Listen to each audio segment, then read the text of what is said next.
उपासनेमध्ये सद्गुरु चरित्रातील 14वा अध्यायच का घेतला जातो? दररोज हाच अध्याय का वाचायला सांगितला जातो?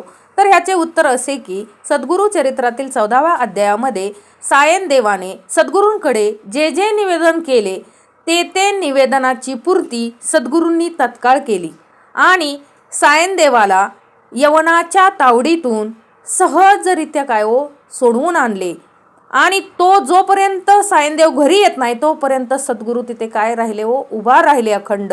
सायनदेवाने अखंड माझे वंश पारंपरिक भक्ती द्यावी निर्धारी हे मागितलं. समर्थांनाही त्याला लगेचच दिलं लगेच आशीर्वाद दिला. तुझे वंश पारंपरिक सुखे नांदती पुत्र पौत्री अखंड लक्ष्मी तया घरी निरोगी होती शतायुषी.